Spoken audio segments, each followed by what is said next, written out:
Pakistan cricket team के fans ready हो जाएं, क्योंकि पाकिस्तान और इंग्लैंड की टेस्ट सीरीज़ की तैयारियां हमारी टीम ने इंग्लैंड में शुरू कर दी हैं। वेस्ट इंडीज़ से लंदन पहुंचने के बाद, लंदन से कैंट ट्रैवल करने के बाद पाकिस्तान टीम अब रेडी है। 2 दिन के रेस्ट के बाद पाकिस्तान टीम में जो कि बहुत ज़रूरी था, क्योंकि जब वेस्ट इंडीज़ आप होते हैं तो ट्रिनिडाड में ऑब्वियसली कोई बहुत अच्छे हालात तो नहीं होते। बाहर निकलने के शाम को आप बाहर नहीं निकलते। वैसे भी जैसे रिजॉर्ट वेस्ट इंडीज़ में मिलते हैं, आपको कहीं जाने की ज़रूरत ही नहीं पड़ती। लेकिन जब आप इंग्लैंड जैसे मुल्क में और लंदन में हो तो आपको बाहर निकलना चाहिए और रौनक देखनी चाहिए और रिकवरी करनी चाहिए। 2 दिन के रेस्ट के बाद पाकिस्तान टीम ने कैंट में एक प्रॉपर और पहला प्रैक्टिस सेशन किया। ये ख़बर आपको पहले पता लग गई थी कि पाकिस्तान ने एक प्रैक्टिस गेम खेलना है, और एक प्रैक्टिस गेम के बाद हमने वेस्ट इंडीज़ में भी खेली थी, जो 4 डे गेम थी, लेकिन फ़र्स्ट क्लास गेम नहीं थी। यानी उसका रिकॉर्ड कहीं ऑफिशियली काउंट नहीं था।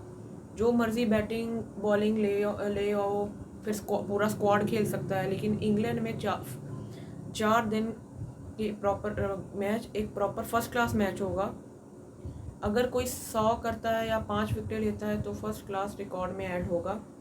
इससे प्लेयर सीरियस और एक्टिव होकर खेलते हैं। ये दोनों कंट्रीज़ मिलकर डिसाइड करें कि मैच फर्स्ट क्लास होगा या प्रैक्टिस गेम। और इंग्लैंड वाले अपनी प्रैक्टिस को गेम्स को बहुत सीरियस लेते हैं। अब पाकिस्तान टीम को अगले 7-8 दिनों में बहुत चीज़ें जो है वो बेहतर करनी है और सही प्लेइंग 11 बनानी है। लेकिन सवाल ये है कि क्या पाकिस्तान सही प्लेइंग 11 बना सकता है? ये कोई फ़ौरन चेंज करना पड़ेगा। सबसे पहले 2 प्लेयर्स की फ़िटनेस के बारे में बात करते हैं, शान मसूद और कप्तान बाबर आजम। बाबर आजम की उंगली पर वेस्ट इंडीज़ में बॉल लगी थी। डेफिनेटली वो बैटिंग कर रहे थे, लेकिन उनकी उंगली में दर्द दिखा था। और मेरा मशवरा बाबर आजम को ये है कि जल्दी ना करें। अगर थोड़ा भी दर्द है तो प्रैक्टिस गेम में रेस्ट करें और 19 तारीख को लीड्स टेस्ट में पाकिस्तान को लीड करें। अगर बिल्कुल फिट है तो फर्स्ट क्लास मैच में खेलें और कॉन्फिडेंस गेन करें। दूसरे प्लेयर शान मसूद हैं, जिन्हें इंग्लैंड खेलने का बहुत तजर्बा है।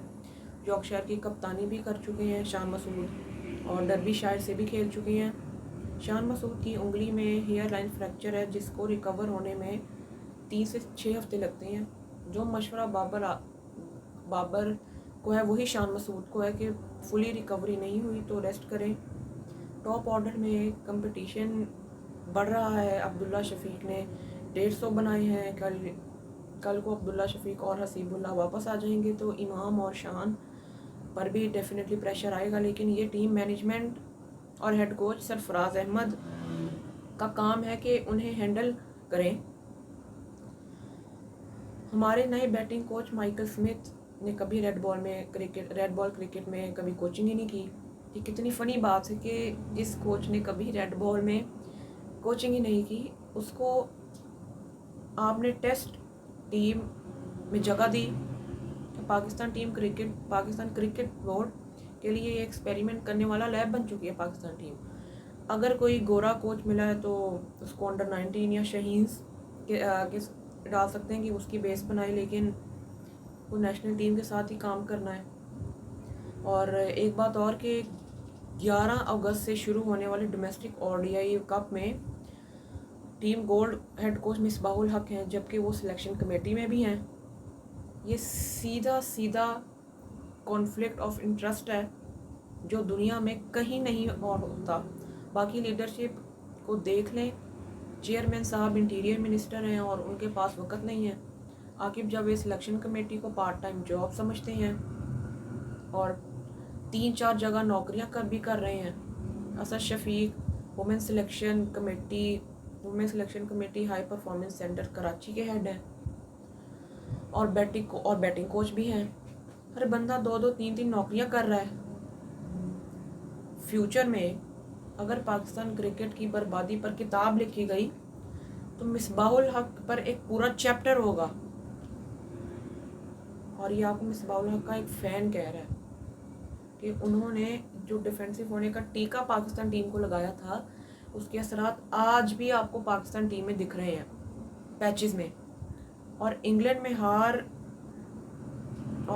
हार जाता मिसबाहुल, और अगर पाकिस्तान इंग्लैंड में हार जाता, अल्लाह ना करे, तो शायद मिसबाहुल हक ही दोबारा से हेड कोच बन जाए।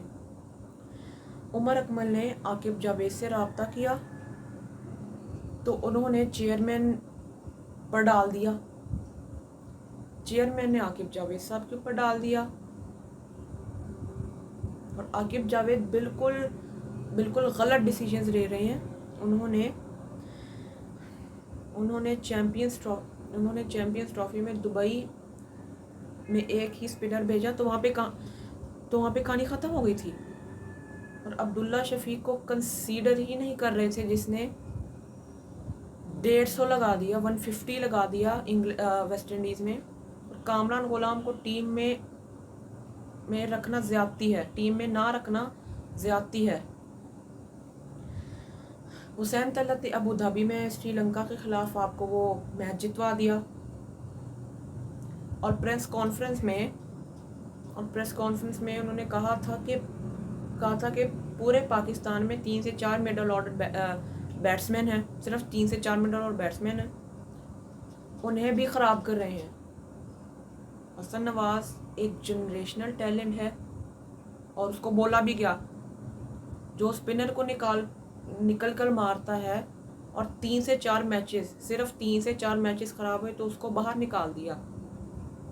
मैच विनर्स को पाकिस्तान टीम बाहर बिठा देती है। मोहम्मद अब्बास को दूसरे टेस्ट मैच में ड्रॉप करना बिल्कुल नहीं बनता था, ये एक बेतुका ड्रॉप है। उबैद शाह की जगह अब्बास को खिलाना चाहिए।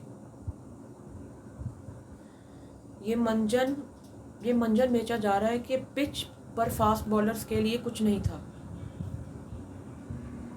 लेकिन अब्बास को ड्रॉप करना गलत डिसीजन था, सिरे से गलत डिसीजन था। शान मसूद और बाबर आजम को पहला टेस्ट बहुत सोच समझ कर खेलना है।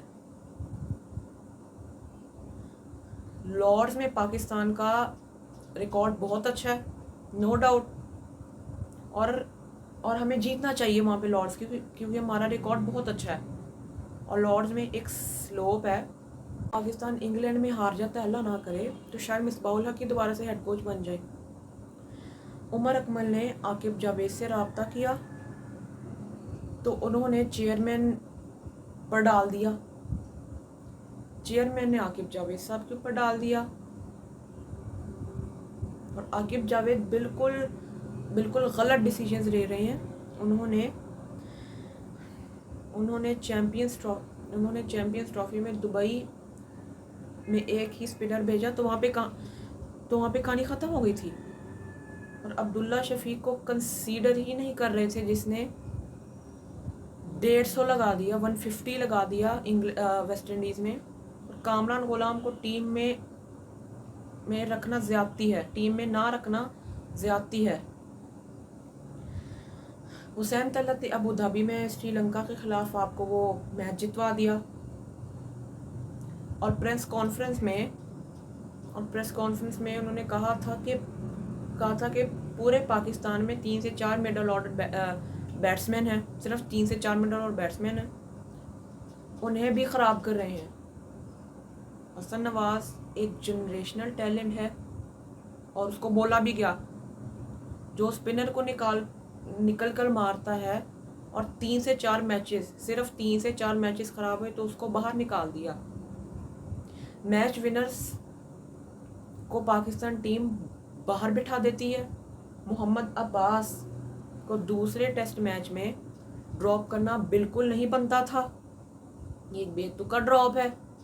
उबैद शाह की जगह अब्बास को खिलाना चाहिए।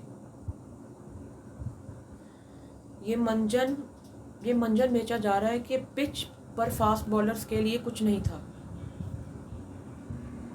लेकिन अब्बास को ड्रॉप करना अब्बास को ड्रॉप करना गलत डिसीजन था, सिरे से गलत डिसीजन था।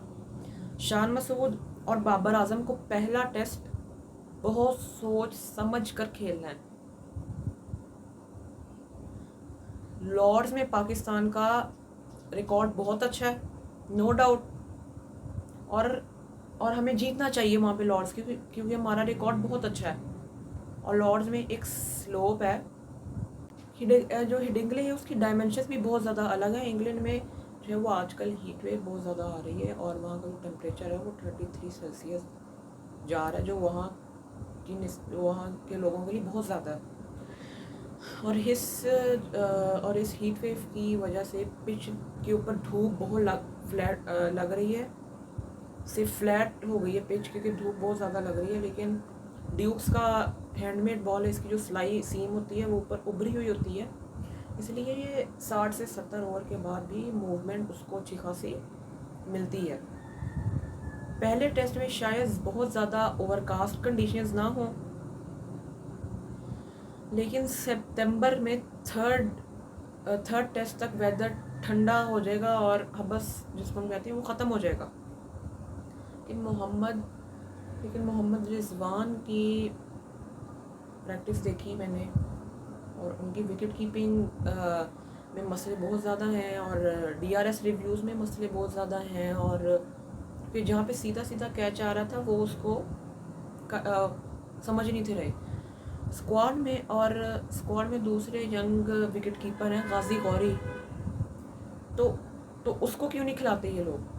2 टेस्ट रिजवान को हमने दिए, वेस्ट इंडीज़ और बांग्लादेश, और गाजी गौरी को 1 टेस्ट भी नहीं दिया, और उसको मौका देना चाहिए। सीनियर प्लेयर्स पर प्रेशर आए, कामरान गुलाम आया तो 100 बनाया, बाबर वापस आ गया कुछ ना किए हुए, बाबर आया तो कामरान गुलाम बाहर, आमिर जमाल आया तो फ़हीम अशरफ बाहर। आप प्लेयर के पीछे कोई प्लेयर खड़ा ही नहीं कर रहे ताकि उनके ऊपर प्रेशर ना बने और वो कुछ परफॉर्म ही ना करें। रिजवान, सलमान अली आगा की फॉर्म बहुत डाउन चल रही है। इंग्लैंड में अगर टॉप 3 जल्दी आउट हो जाए तो मिडिल ऑर्डर पकड़ा जाता है, ख़ास तौर पे हमारा। अगर रिजवान पहले टेस्ट में फेल होता है, जो कि होगा डेफिनेटली, नो बैड विशेस, लेकिन डाटा ही कह रहा है, तो गाजी गौरी को आजमाना चाहिए बिना सोचे समझे। और सलमान अली आगा टेस्ट और ODI में वैल्यूएबल प्लेयर हैं, और उनका रन्स करना बहुत ज़्यादा ज़रूरी है पाकिस्तान के लिए। डोमेस्टिक कप की कवरेज के हवाले से मेरी फैमिली में एक बहुत ज़्यादा जो ज़रूरी शादी है, इस वजह से मैं लाइव सेशंस नहीं कर पाऊँगा। लाहौर से बाहर फैसलाबाद से बाहर ट्रैवल करना पड़ रहा है, लेकिन 16-17 अगस्त तक मैं फ्री हो जाऊंगा, और इंग्लैंड सीरीज़ को पूरा कवर करने की हर मुमकिन मैं कोशिश करूंगा। कल शाम को 7:30 बजे आने वाली 7:30 बजे फिर आप एक नई वीडियो में आपसे मुलाकात होती है। अल्लाह हाफ़िज़।